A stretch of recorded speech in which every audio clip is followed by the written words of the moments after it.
ce qui est quand même pratique pour un événement comme ça. Donc, ça me fait plaisir de vous accueillir pour cette dernière édition, ben oui, des Brown Bag Lunch. Je m'appelle Jean-Christophe Gauthier, je suis chargé de projet chez Optonic, donc ça va être à moi que va revenir l'honneur d'animer ça ce midi. Depuis le début de cette initiative-là, qui est conjointe entre Optonic et le COPL, on a eu la chance d'accueillir près d'une trentaine d'entreprises et d'organisations qui ont pu nous présenter à la fois leur parcours, leur expertise. On est vraiment content de ce que ça a donné. Puis aujourd'hui, on est super chanceux de finir ça en beauté avec deux super présentateurs. On a le CRVI, puis on a Teraction aujourd'hui. Donc, on va commencer avec le Centre de robotique vision industrielle, qui est un CCTT situé proche du cégep de Lévis-Lauzon, avec Yves Dessureau. Avec Optonic, on a eu la chance de visiter leurs installations il n'y a pas très longtemps, puis on a été vraiment impressionnés. C'est hyper cool ce qu'ils font là-bas. Donc, je suis vraiment enthousiaste de laisser Yves vous présenter ce qu'ils font là-bas. Donc, Yves, la parole est à toi. Oui, merci beaucoup. Je peux partager mon écran? Oui. Alors, ça devrait être la bonne. Vous me confirmerez si tout est conforme. Tout est parfait. Parfait, je me mets en mode présentation. Donc, ça me fait plaisir d'être avec vous aujourd'hui. Pour mon bénéfice, j'ai combien de temps? Dans le fond, vise, disons, 20 à 25 minutes. Comme ça va nous permettre d'avoir une bonne période de questions après. Fait que je te ferai signe au besoin. Merci beaucoup. Donc, CRVI, donc Centre de robotique et de vision industrielle. On est, comme c'était mentionné tantôt, on est un centre collégial de transfert technologique affilié au Cégep de Lévis. Et notre positionnement stratégique, c'est créateur de valeur et d'innovation. Donc, je m'appelle Yves Dessureau. Je suis un bachelier en génie industriel de la cohorte de 1984, ce qui maintenant vous donne une idée à peu près de mon âge. Mon background, j'ai été, en fin de compte, pour les plus de 3/4 de ma carrière en gestion d'innovation dans des centres de recherche et aussi dans des entreprises privées, donc principalement dans le secteur manufacturier. J'ai aussi passé 2 années de ma carrière comme conseiller technologique pour le programme PERI du Conseil national de recherche du Canada. Et je suis maintenant directeur général du CRVI depuis près de 3 ans. Donc, le CRVI, Centre collégial de transfert technologique, qui a la mission d'accroître la compétitivité des entreprises par l'utilisation de l'intelligence artificielle appliquée à la robotique et la vision. Et notre vision d'organisation, c'est d'être la référence des entreprises pour le développement d'innovation technologique.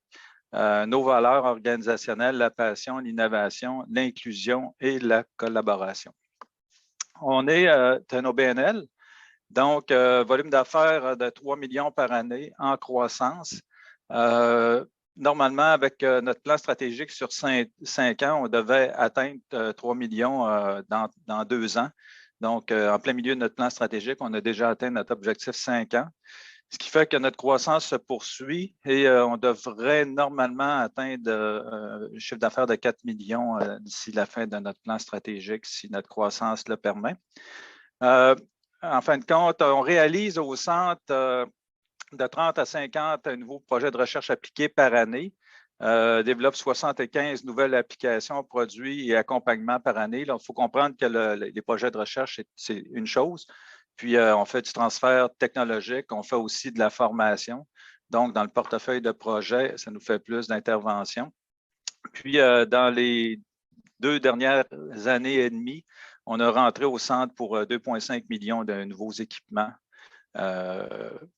J'ai marqué 2 ans, mais c'est à peu près un peu plus que 2 ans et demi.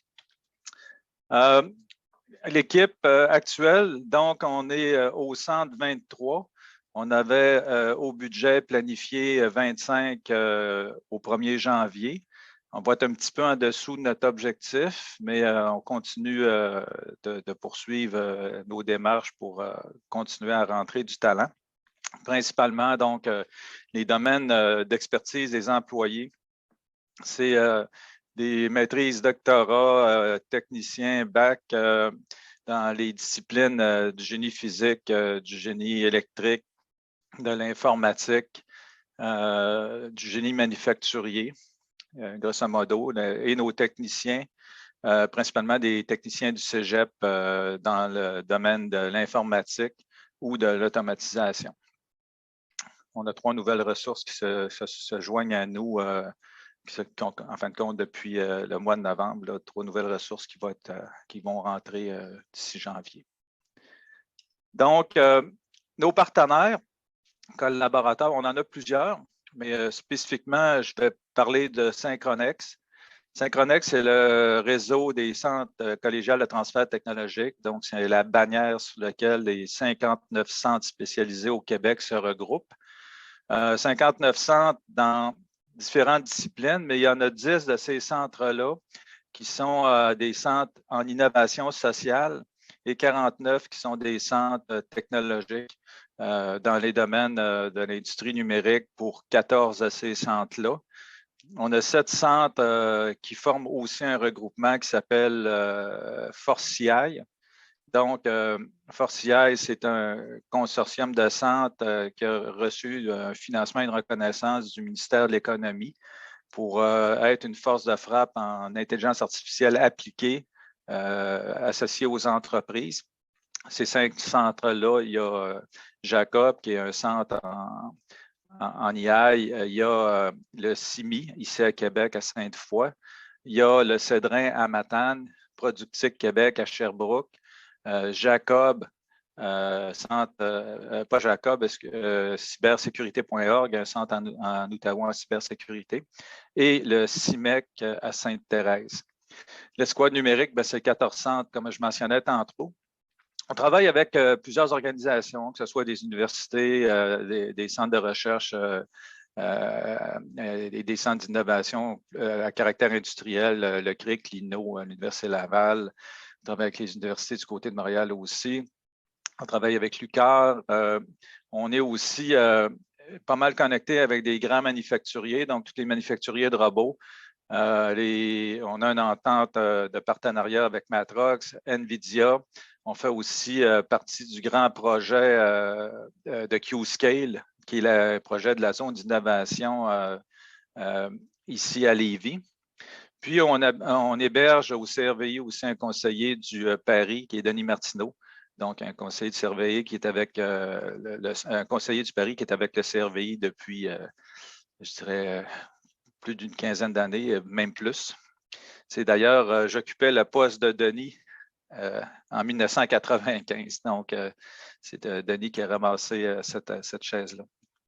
Donc, nos installations, ici au Cégep, on a un laboratoire de vision artificielle, un laboratoire en robotique, une salle de formation très, très bien équipée pour la formation du côté de la robotique et, en fin de compte, je dirais, une panoplie d'infrastructures à l'intérieur même du Cégep, que ce soit au niveau de la mécanique industrielle, de l'automatisation. Donc, notre parc d'équipement, en fin de compte, on a différents types de robots. Je ne rentre pas dans le détail pour chacun des robots, mais vous avez la liste devant vous. On a aussi une série de préhenseurs. On a des robots mobiles, on a des robots collaboratifs, des robots industriels. On a aussi plusieurs stations, donc des stations de travail, des stations de soudage.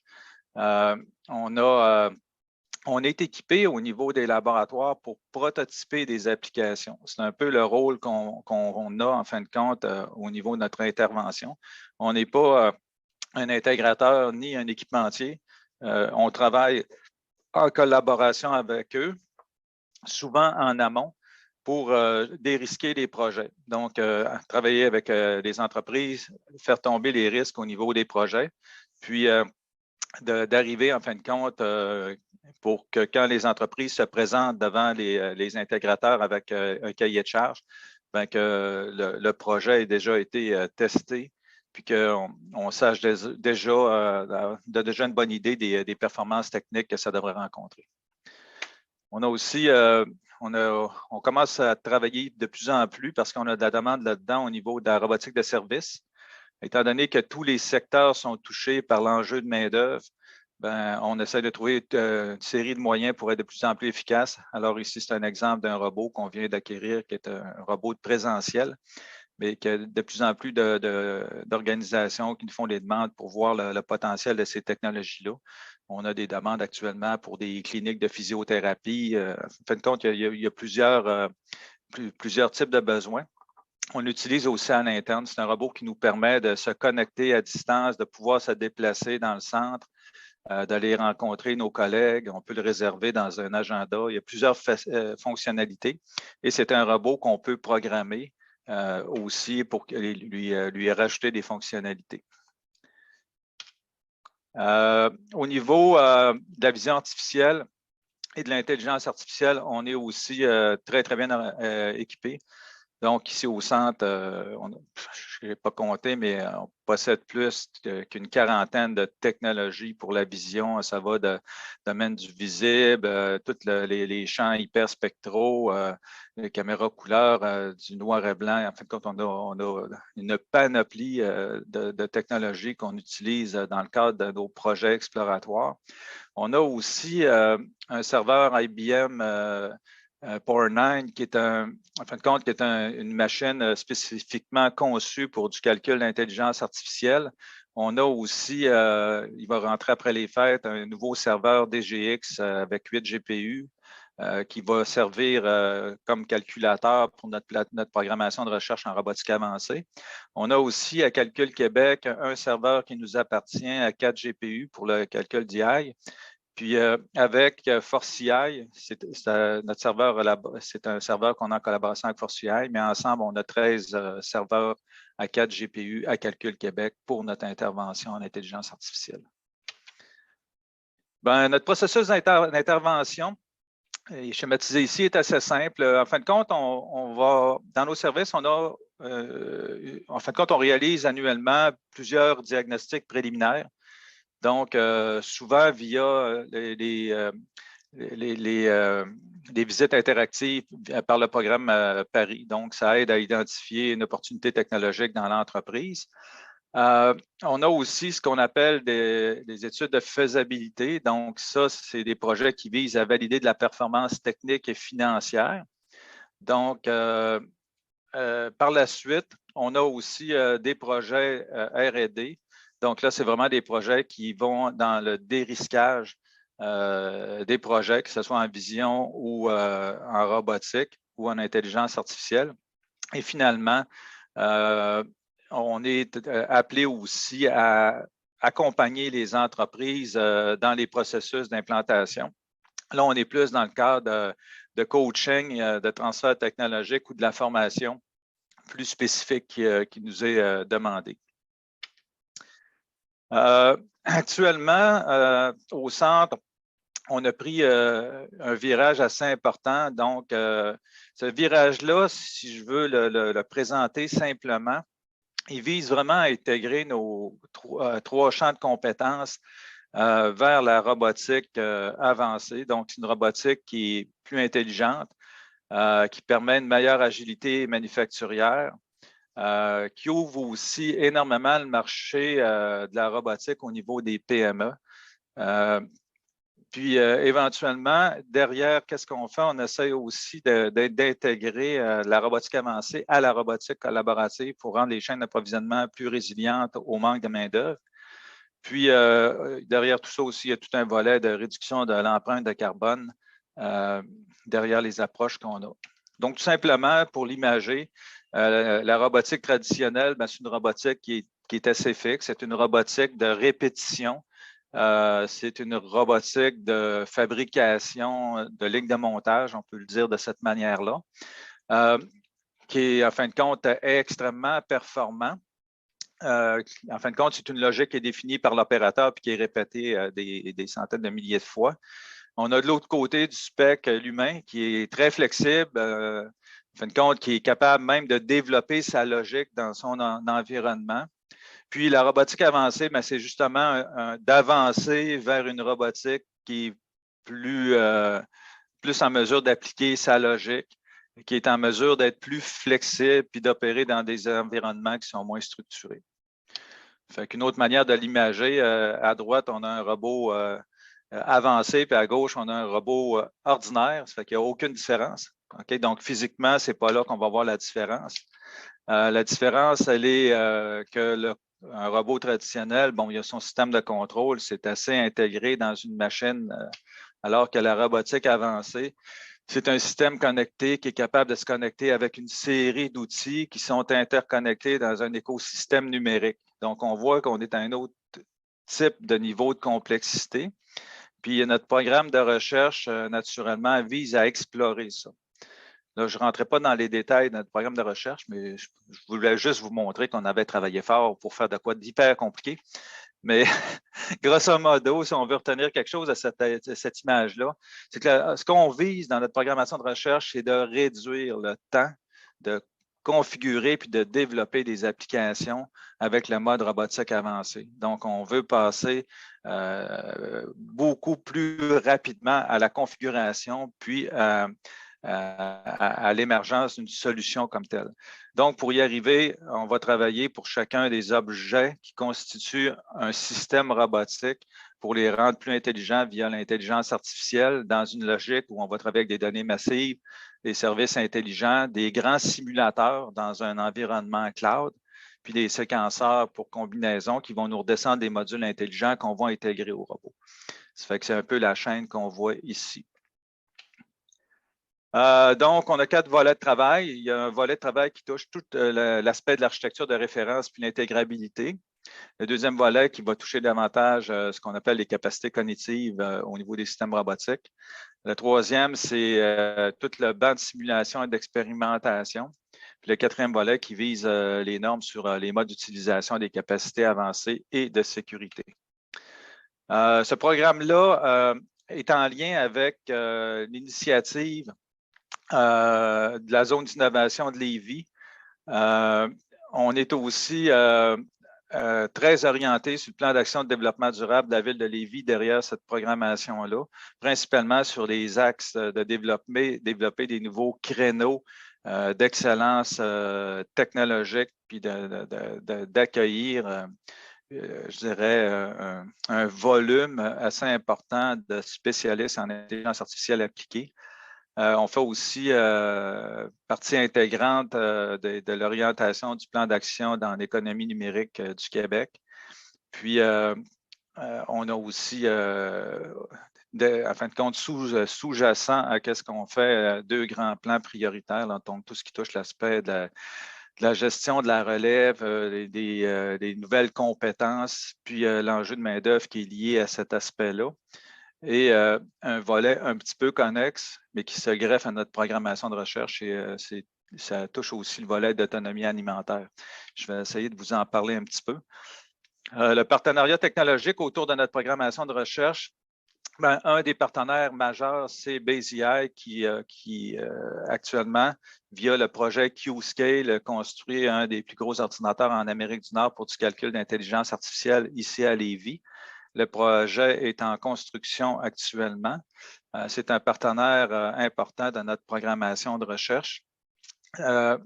On a, en fin de compte, à l'intérieur des partenaires technologiques autour de notre programme de recherche, on a l'UQAR, on a CIMEC, qui est un centre de transfert technologique en objets connectés. On a Matrox, qui est une organisation très implantée au niveau de la vision artificielle en termes de librairie, donc tout le volet intelligence par la vision artificielle. L'IRSST dans le domaine santé et sécurité.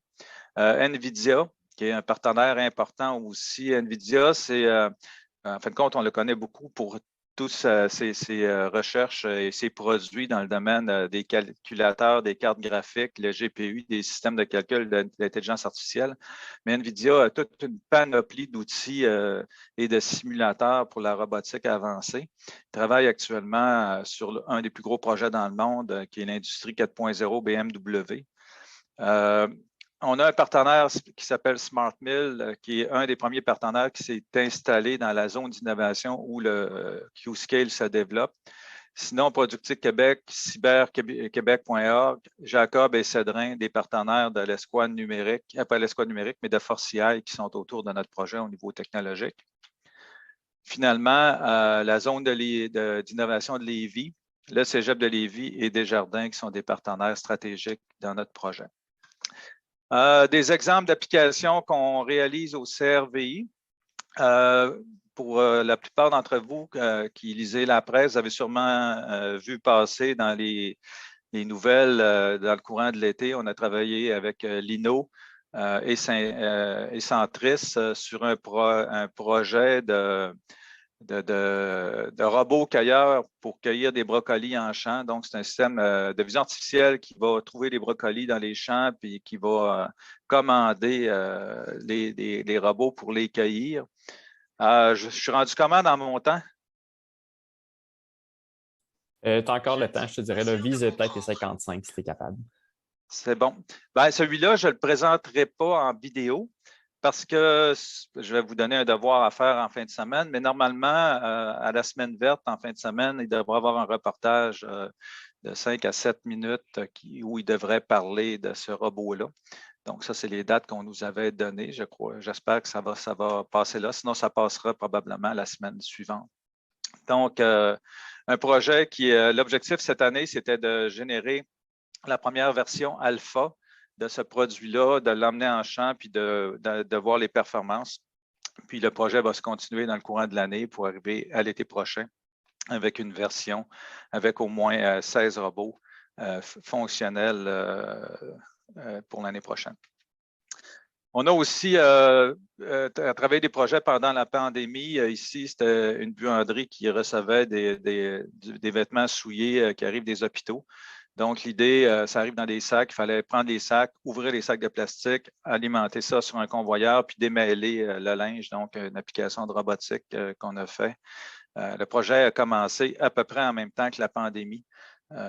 Donc, c'est un projet qu'on avait passablement d'intérêt à le faire réaliser efficacement. Hop, j'ai pesé ici, mais en réalité, mon objectif, c'était de passer à la slide suivante. Un autre projet ici, lui, je vais essayer de le faire rouler, qu'on avait réalisé avec une entreprise ici qui s'appelle Steris. En fin de compte, Steris développe des laveurs d'équipements chirurgicaux. On a développé avec l'entreprise, en fin de compte, une robotique collaborative mobile pour aller chercher, en fin de compte, les paniers qui étaient remplis d'équipements chirurgicaux, puis d'être capable de les prendre, puis d'aller alimenter automatiquement les laveurs pour stériliser les équipements. En fin de compte, vous voyez carrément que ces équipements-là travaillent au travers des opérateurs. Donc, c'est une robotique qui intègre, en fin de compte, l'aspect de la sécurité, qui augmente passablement la productivité, réduit les risques. On voit un peu le type de panier, donc réduit les risques qui sont liés à la manutention de ces types de produits-là. Puis, dans ce cas-là, ça rentre dans le cadre d'un développement de produits, d'un nouveau produit pour l'entreprise qui fait un élargissement de sa gamme de services, par exemple. Donc, je vais retasser ça. Hop là. En espérant, oui, c'est ça, ça va marcher comme ça. Le prochain exemple d'application, de genre de projet qu'on fait. Donc, on a vu un cas de robotique, on a vu un cas, deux cas de robotique avec le SAMI. On a vu un cas qui touchait davantage aussi la robotique mobile, mais les systèmes intelligents.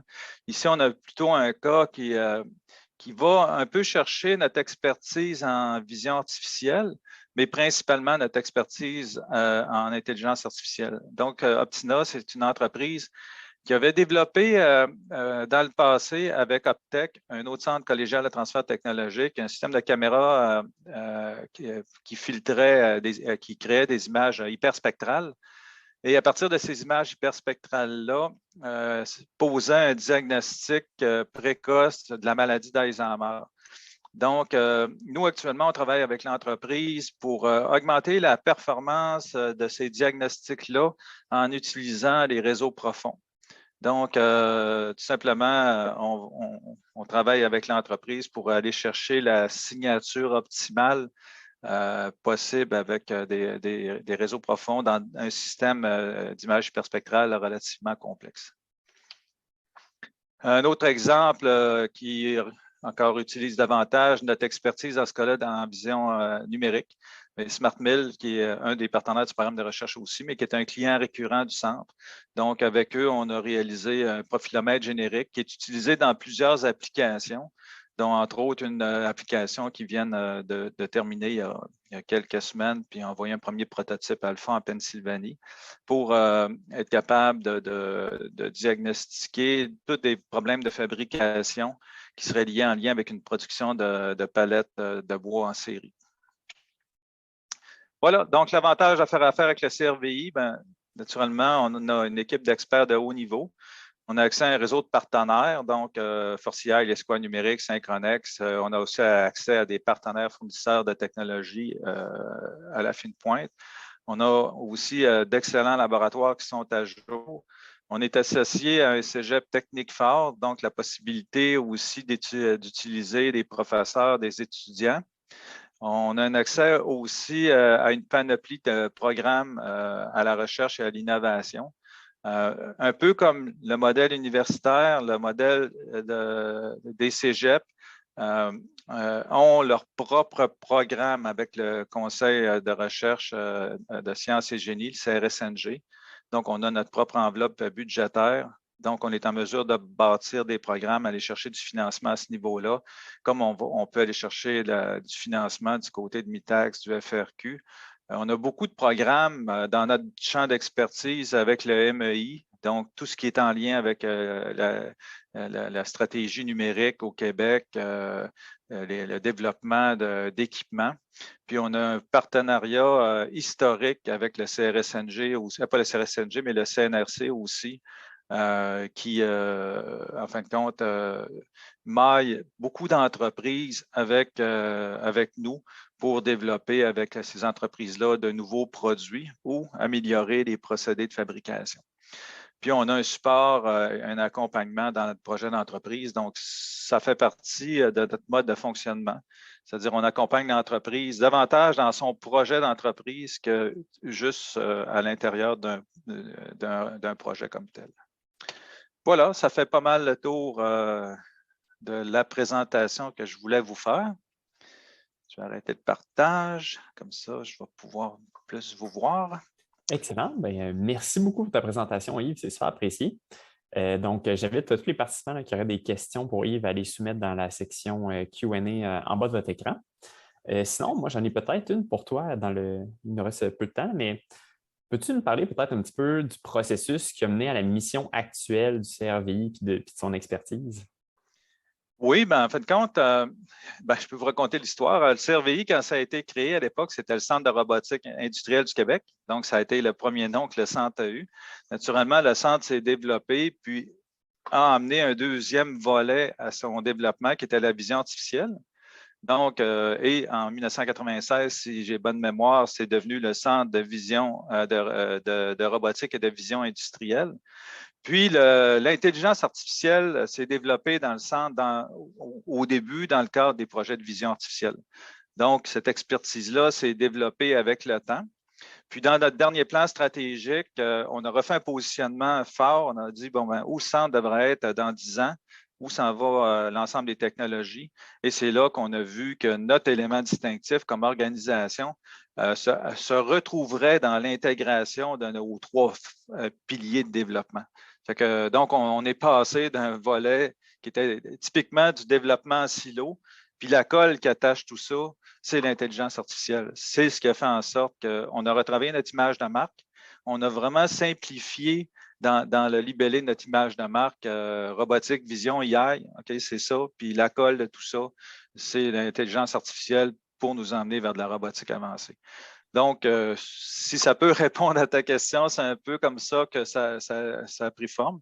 Mais n'empêche qu'on a dans chacun de ces créneaux-là précis des projets qui peuvent être typiquement juste l'IA ou typiquement juste la robotique ou juste la vision artificielle. Et aussi maintenant, on développe énormément vers de la robotique sans programmation. Donc, c'est notre cible qu'on a actuellement parce que c'est là qu'on croit qu'on peut faire une différence pour les 10 prochaines années sur l'enjeu de main-d'œuvre qui touche toutes les entreprises. Définitivement. Ben écoute, merci encore. Ça nous donne, je pense, un vraiment bon portrait de qu'est-ce que le servi aujourd'hui. Donc, je pense que les gens vont être très contents de savoir tout ça. Fait que merci encore. Ça me fait plaisir. J'espère que ça vous a plu. Définitivement. En tout cas, moi, oui. Puis, avec ça, on va pouvoir poursuivre avec notre deuxième présentation, qui sont les gens de Teraction, parce que je vous aime tellement, les gens de Teraction, c'est vraiment cool. Ils ont décidé d'être trois. Donc, on a Simon Winger, qui est spécialiste en optique. On a Evelyne Brown-Dussault, qui est chargée de projet dans le groupe d'application. Puis, on a Kim Savoie aux ressources humaines. Fait que j'ai vraiment hâte de vous entendre. Fait que je vous passe la parole à tous les trois. Fait que merci, puis la parole est à vous. Est-ce que vous voyez mon écran? Oh, Oui, Ouais, moi je c'est la beau. vois. right. Donc, je pensais nous introduire, mais je pense que Simon, excuse-moi, on a déjà eu une bonne introduction, fait que je vais passer tout de suite la parole à Simon. Bonjour, pour ceux qui ne savent pas, Teraction, en résumé, c'est plus de 20 ans d'expérience en conception, fabrication de composantes photoniques, principalement dans de la fibre optique. On a trois principaux marchés, les systèmes laser, des communications optiques, puis de la détection optique. La détection optique va venir prendre de plus en plus de place suite à l'acquisition de Teraction par Indie Semiconducteur, qui s'écrit vraiment avec un I minuscule, c'est pas une faute. Teraction, en tant que telle, comporte plus de 170 employés, mais avec l'acquisition par Indie, on tombe autour de 350-400 personnes. Tout changer. Donc, comme Simon l'a dit, on a été acquis par Indie il n'y a pas si longtemps, c'était cet automne. À la base, Teraction, c'est une compagnie de composants. Notre mission, c'est quand même de concevoir et fabriquer des composants photoniques novateurs pour plus de puissance, vitesse, précision. Fait que, essentiellement, notre expertise, c'est de développer des morceaux clés puis sophistiqués pour des intégrateurs de systèmes plus complexes. Dans ce cas-ci, là, ça se retrouve un de nos lasers, c'est un morceau clé pour le développement de la conduite autonome. C'est justement notre laser à faible bruit là, qui nous permet qui nous a permis de se joindre à Indie. Donc, grâce à une de nos technos, mais peut-être que tout le monde aura bientôt un petit peu de Teraction chez soi. J'ai vu quelques gens dans la salle virtuelle là, qui ne me sont pas inconnus, mais comme certains le savent, on a plusieurs segments de marché. On vient de parler de transport, là, ça s'imbrique dans notre marché de détection. Transport au niveau de la conduite autonome, mais les mêmes lasers qui peuvent être utilisés dans le transport. C'est pas exactement pareil, mais de façon similaire, nous permettent d'adresser un marché par rapport à l'intégrité des structures, les énergies fossiles, par exemple, comme faire des liens pour des détections de fuite, la sécurité de périmètre, pour savoir s'il y a eu des brèches de périmètre, les ponts, les pipelines. C'est toutes des choses pour lesquelles on fournit des composants. Un autre de nos segments de marché, c'est les lasers à impulsion brève. Pour résumer ce que c'est un laser qui a relativement peu d'énergie, mais les impulsions sont tellement brèves dans le temps que ça fait un pic de puissance. Cette puissance-là est tellement grande que ça vaporise la matière sans faire fondre ce qui l'entoure. Ce qui est pratique, par exemple, pour la chirurgie oculaire. Vous voulez devenir Superman avec des super yeux, il y a peut-être un peu de Teraction dans tout ça. Les produits qu'on développe pour ce genre de laser peuvent aller dans la cavité ou peuvent servir à l'amplification. Dans la cavité, on a des produits qui permettent de contrôler ou de gérer la dispersion chromatique. Cette dispersion-là, elle est faible, mais la techno demande tellement de précision que c'est comme essentiel. Du côté d'application, on parle des CPA comme ce qui a été co-inventé par Donna Strickland. Le principe, c'est que pour éviter de faire exploser des choses, c'est quand même récurrent en sciences de fibre, on veut éviter de faire exploser l'ampli avec un pulse trop puissant, donc on l'étire spectralement avant de l'amplification. Nous, on a innové au niveau de cet étireur-là, puis on est capable d'en faire statique, mais aussi des étireurs qui peuvent être accordables à l'application. Simon, tu es sur mute. Parfait. Ça fait pas juste 2 ans qu'on se pratique, mais c'est correct. Pour les côtés des lasers à haute puissance, ça, c'est principalement des outils qui servent à la découpe, de la soudure. Enfin, on fait des cavités laser fibrées, des composants qui vont dans les cavités laser fibrées pour de la haute puissance. On peut aller dans plusieurs kilowatts. Après ça, on a de la chirurgie. Inquiétez-vous pas, là, on ne va pas blaster l'humain avec des produits aussi puissants que ça, mais parce que c'est très localisé, on peut s'en servir à 2 microns pour, mettons, enlever des calculs rénaux. Puis la technologie de Rosé, DO en anglais, c'est pour Directed Energy Weapon. Ça peut sembler un peu militaire, puis c'est principalement utilisé dans la défense pour, on pourrait penser à l'aveuglement de drones, juste la défense localisée pour, mettons, des missiles, des trucs comme ça. Ça peut être utilisé autant dans le militaire que dans l'industrie automobile pour le marquage de pièces, des trucs comme ça.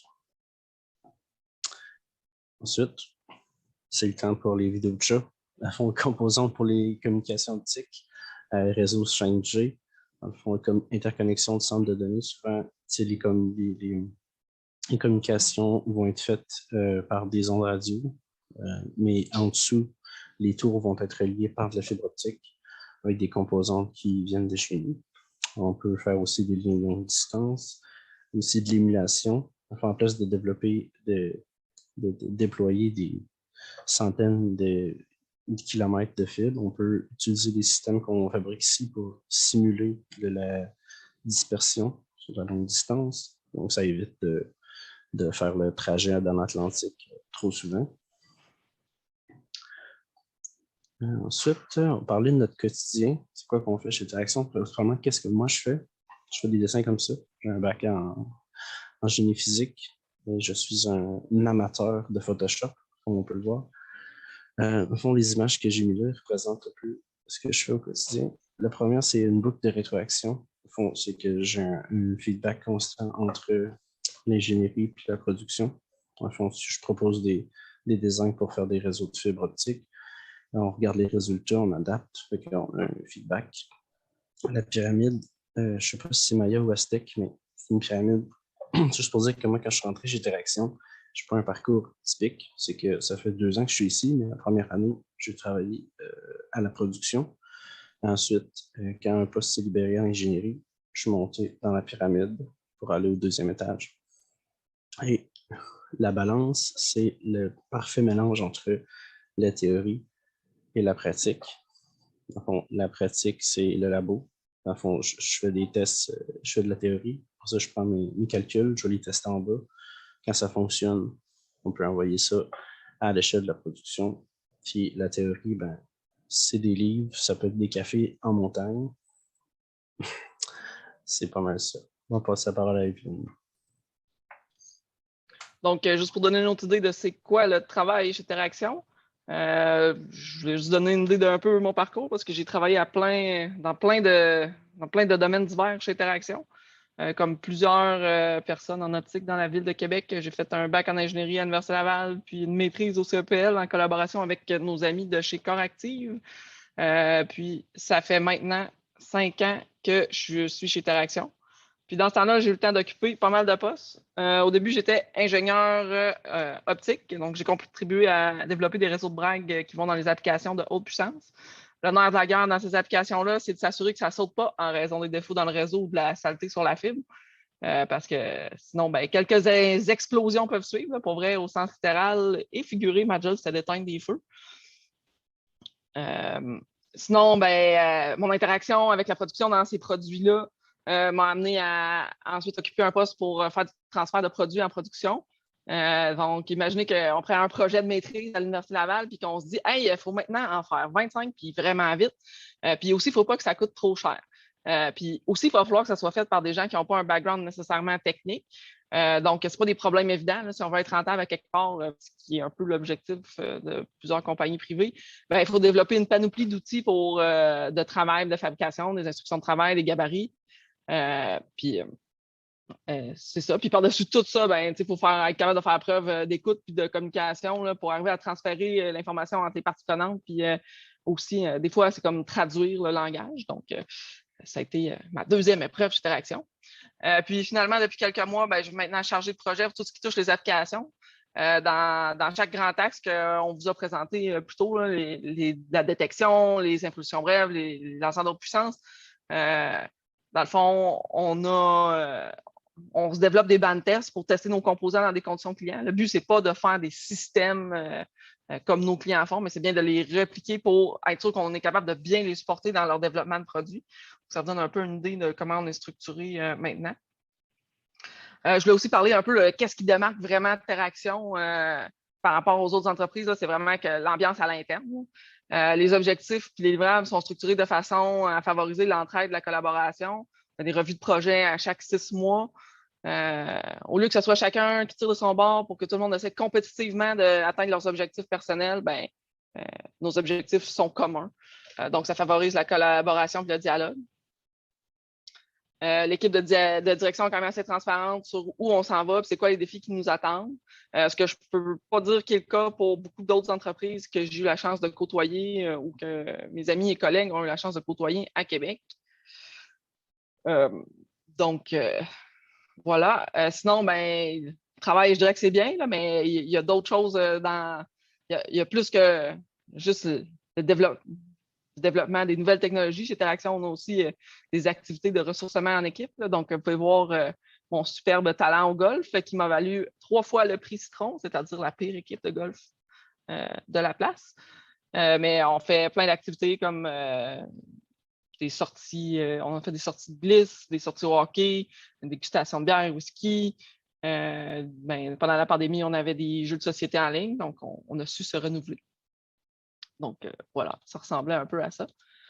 Je voulais un peu souligner, c'était quoi le contraste un peu avec le monde universitaire. Là, en entreprise, on a des projets multidisciplinaires, on a des projets d'envergure, on a des délais serrés. On ne peut pas se permettre de travailler tout seul, on ne peut pas mettre juste une personne qui fait tout. Il faut collaborer entre la mécanique, l'optique, l'électronique, le software. Il faut savoir communiquer. Il faut faire preuve de diligence. Quand on fait quelque chose, on ne peut pas juste dire « Ah, je vais y penser à cet aspect-là, voir si ça fait l'affaire. » Non, il faut le calculer. Ça fait un peu partie de comment on travaille chez Interaction, c'est quoi les qualités requises pour travailler chez nous. C'est un peu ça. Là. Travail d'équipe, rigueur, communication, être ouvert à se faire challenger, être ouvert à être flexible. Et maintenant, en 2021, les marchés vont super vite. Il faut être capable de s'adapter puis être capable de se réaligner rapidement. Pour continuer à survivre. Puis, c'est ça. Sinon, c'est faire partie d'une ambiance conviviale. Là.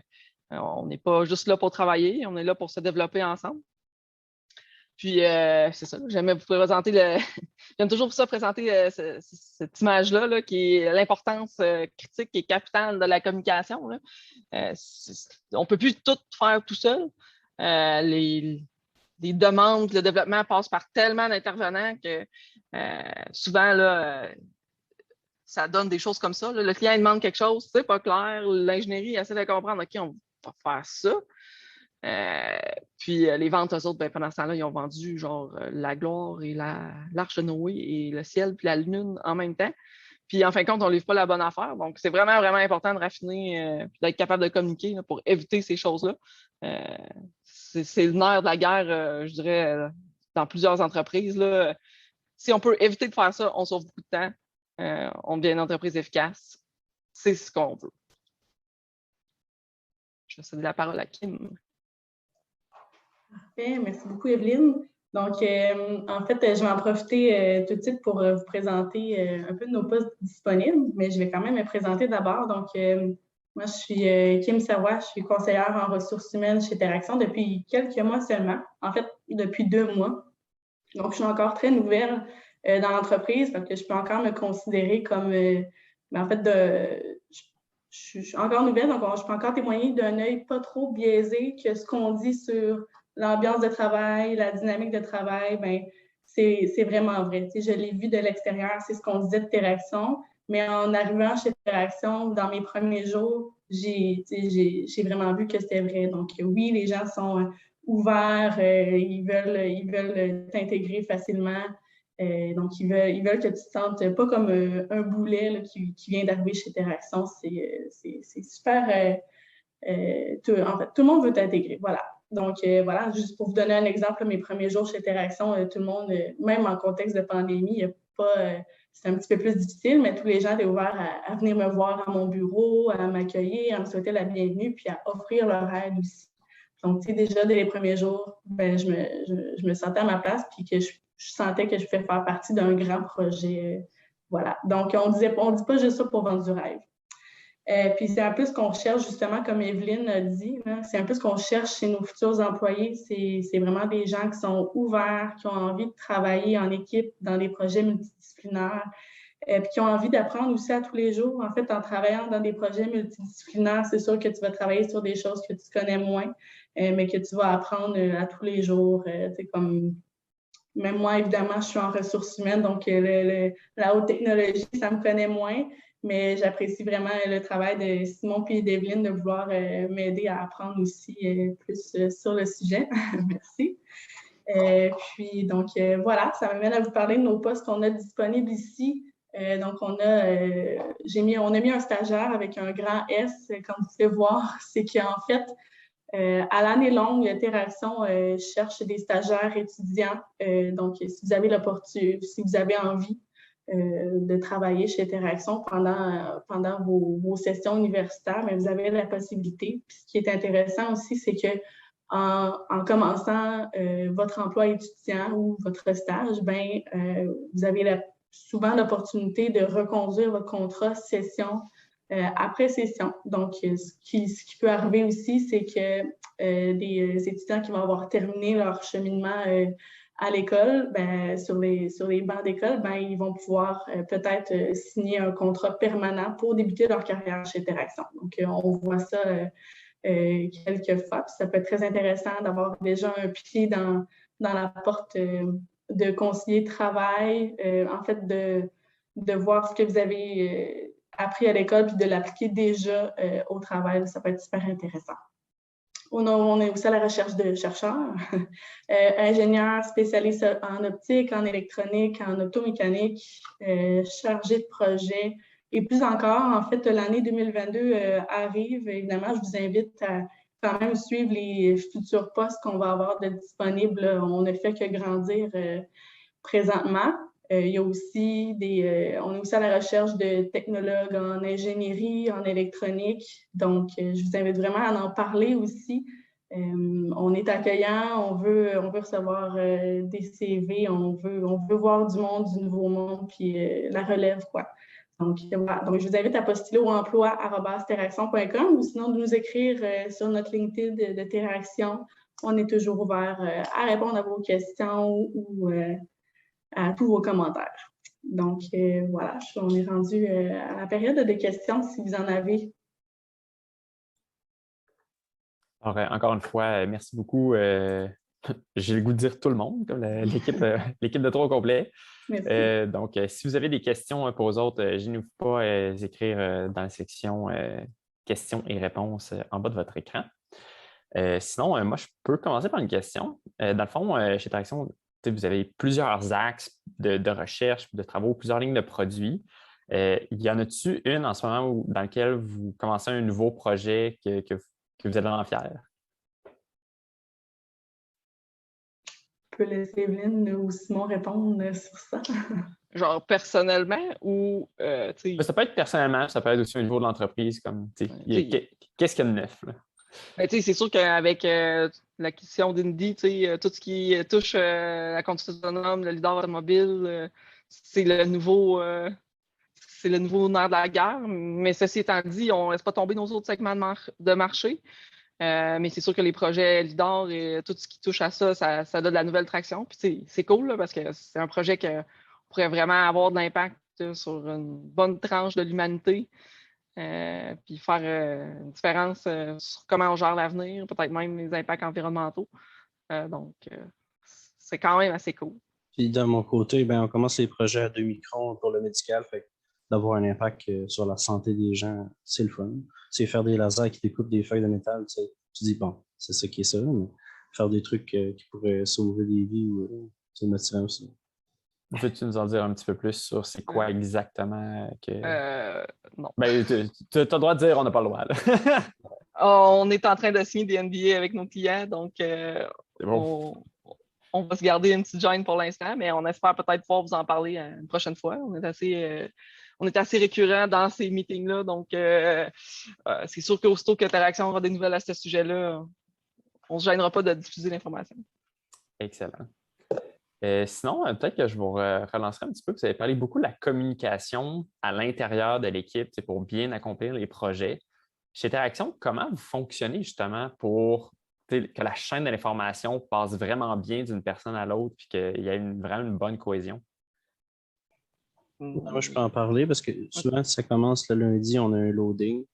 Dans le fond, toute l'équipe c'est souvent réunie par projet ou par groupe de projets connexes qui ont des interactions entre elles. Fait qu'on commence, puis on a des tâches, puis c'est divisé en JP, jour personne. Dans le fond, on dit, normalement, je pense que tu fais une journée là-dessus, fait que tu as une vue de tes tâches, puis de la quantité de temps que tu devrais investir là-dedans. Puis ça dépend des projets, mais des fois, au milieu de la semaine, on fait un petit checkpoint, puis à la fin de la semaine, on déload ça, puis on reload la semaine d'après. Fait qu'en fond, tu sens que tu as un suivi, tu sens que tu es accompagné par les chargés de projet, puis que c'est le moment où que tu peux le dire au gars de l'électronique ou la personne logicielle.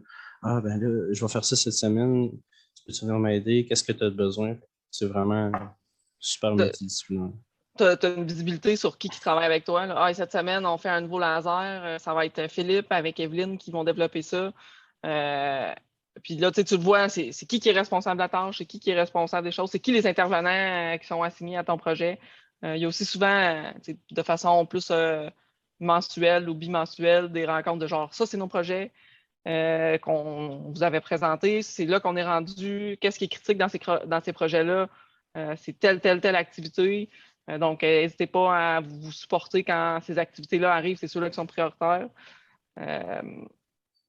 Donc, il y a de ça aussi. Puis, quand je suis arrivé chez Interaction avec mon chargé de projet, on a établi un plan de développement personnel. Dans le fond, qu'est-ce que je vise, mettons, dans 5 ans, comment je vais l'atteindre, puis qu'est-ce que je veux faire un peu plus, quelles compétences que je veux développer. Fait qu'on suit ça une fois à tous les mois ou à tous les 2 mois, puis on a le temps. Fait que c'est vraiment le fun pour ça. Ouais.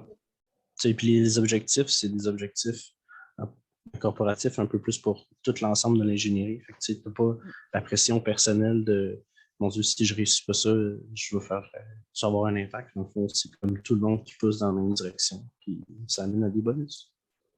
Puis justement, je sais que Simon et Evelyne, vous avez fait des études en génie physique. Comment vous diriez que votre vision de ce que c'était en industrie a changé entre le moment où vous étiez au bac puis maintenant où comme vous évoluez dedans, comme peut-être pour les futurs stagiaires ou personnes qui nous écoutent pour voir le... Écoute, moi, quand j'étais au bac, l'université nous a martelé. Il n'y en a pas de job, faites une maîtrise, là, ça ne sert à rien d'aller sur le marché du travail. En ce moment, on va se dire c'est un gros mensonge, il y a de la job à pu finir. C'est pas nécessairement d'avoir une maîtrise, il faut surtout avoir de la volonté, de la drive, de la capacité, une pensée critique, de l'ouverture, puis un désir et soif inétanchable d'apprendre. Puis je dirais aussi, au bac, puis ce que j'ai vécu dans mes projets au COPL ou à la maîtrise, c'était comme ben, tu es tout seul, puis tu fais tout seul, puis tu es responsable de la mécanique, de l'optique, du software, puis tout ça. Puis c'est pas ça, la vraie vie. La vraie vie, c'est que tu es une équipe multidisciplinaire, puis il faut que tu travailles ensemble. Là. Puis t'as beau savoir un paquet d'affaires, puis de savoir innover, si t'es pas capable d'en parler ou de vulgariser à quelqu'un d'autre, ben ça sert à rien. Parce que tu seras jamais capable de partager tes connaissances, tu seras jamais capable de partager ton savoir. Fait que ce qui m'impressionne le plus encore aujourd'hui, c'est que dans les programmes de physique ou génie physique, il y a comme presque pas de cours de communication. Mais pourtant, c'est le nerf de la guerre. Effectivement, quand on y pense, c'est vrai. Puis d'ailleurs, petite question personnelle pour Kim cette fois-là. Peux-tu m'expliquer comme pourquoi tu as dit un petit peu tes réactions, comme à quel point tu trouves ça cool d'être rendu là, mais qu'est-ce qui t'a amené chez Interaction? Comment tu en as entendu parler, tout ça? Des fois, ça peut être intéressant de voir du monde qui ne sont pas des gens comme techniques, voir comment ils... Ben, en fait, moi, quand j'ai trouvé l'offre d'emploi de chez Interaction, je ne cherchais pas vraiment un emploi, mais ce qui m'a attirée, c'était vraiment les mots utilisés. On tutoie beaucoup dans nos communications, mais c'est pas vraiment rendre une ambiance assez plus familière, qu'on se sent vraiment intégré. Puis après ça, je suis allée visiter le site web, puis on parlait à quel point que c'était vraiment un côté humain, puis les employés étaient vraiment intégrés dans toutes les communications, puis il y avait beaucoup d'activités sociales qui se faisaient, puis c'est ça que j'avais remarqué qui me rejoignait le plus. C'est pour ça que j'ai appliqué, puis j'ai eu la chance d'avoir eu l'emploi. Donc, puis là, en vivant, ben, j'ai remarqué que c'est vrai, c'est ça. Puis comme j'ai dit tantôt, c'est pas juste pour vendre du rêve, c'est vraiment très inclusif. La direction, autant que les employés, tout le monde, je trouve qu'ils t'incluent dans tout. C'est vraiment, je me trouve chanceuse. Écoute, ça a l'air vraiment le fun de travailler chez vous. Tant mieux. Peut-être pour faire du pouce un peu là, sur ce que Kim dit, là, mais le fait que des fois, traditionnellement, la direction dans certaines visions, certains employés, ou peut-être même à l'université, ton prof il est sur un grand piédestal, sans offense, il y en a que c'est très bien, mais des fois, c'est comme il y a un supérieur, puis c'est le supérieur de tous les supérieurs, puis c'est l'élite, puis mais c'est pas comme ça là, chez Interaction. La direction est très proche, tu as des questions, tu vas les voir. Tu peux les challenger aussi. Tout le monde n'a pas toutes les réponses. Donc, pour ça, c'est super le fun. Là. Le niveau de proximité je pense que c'est important, puis ça va être important pour le recrutement de la prochaine génération. Là. On ne cherche pas juste un supérieur hiérarchique qui mène par le pouvoir puis le fouette. Là, ça passe par le partage, la collaboration. Super. J'aurais peut-être une dernière question qui est peut-être un petit peu plus technique. Parce que là, je pense à la présentation du CRVI qu'on a eue tout à l'heure, peut-être avec les expériences, les expertises vraiment diverses de chez Interaction. Je me demande s'il y a des genres d'applications en robotique avancée qu'on pourrait imaginer avec des trucs de chez Interaction en partenariat avec d'autres acteurs. C'est sûr que, par exemple, on peut imaginer, on a une compagnie, à la base, là, notre pain et beurre, c'était les réseaux de drague. Est-ce qu'on pourrait avoir des machines qui écrivent des réseaux de drague automatiques? En tout cas, sans intervenant. C'est une chose qui se robotise. De l'assemblage de micro-composants, à amener l'être humain atteint sa limite. S'il faut que tu en fasses des milliers, parce qu'il y a des milliers d'automobiles, est-ce qu'il y a de l'automatisation à avoir là? Certainement. Donc, je pense que personne ne se cache le fait que l'avenir, ça va passer par l'automatisation, par la robotisation, puis Interaction va passer par là probablement sans faute. Écoute, merci encore pour toutes vos réponses. C'est super apprécié. Fait que, je pense que sur ça, c'est ça qui va mettre un terme au dernier Brown Bag Lunch. Cependant, sachez que tous nos Brown Bag Lunch depuis le début que ça a été créé sont tous disponibles sur le web. Vous pouvez aller voir sur notre chaîne YouTube. Donc, n'hésitez pas à aller les consulter ou reconsulter. Donc, ça n'est pas perdu. J'en profite aussi pour vous dire que même si c'est la fin des Brown Bag Lunch, Optonic travaille super fort en ce moment pour prévoir la prochaine année tous les genres d'initiatives, de projets qui pourraient rejoindre nos membres. N'hésitez pas à nous envoyer des suggestions, comme on est super ouvert en ce moment, comme c'est le parfait moment. Puis, on essaie de prier pour une année avec un peu moins de COVID. On touche du bois, comme on dit, là. Mais ça nous aiderait beaucoup. Puis, on prévoit aussi une visite en personne de plusieurs de nos membres, si possible tous nos membres, comme au cours de la prochaine année, pour voir c'est quoi vos besoins, qu'est-ce que vous voulez d'Optonic, comme on veut vraiment vous rendre le plus service possible, puis que ça soit une fierté. Comme nous autres, on est hyper contents chez Optonic de tous nos membres. Mais comme on a une belle communauté de l'optique photonique au Québec, comme Montréal, Québec, même Sherbrooke.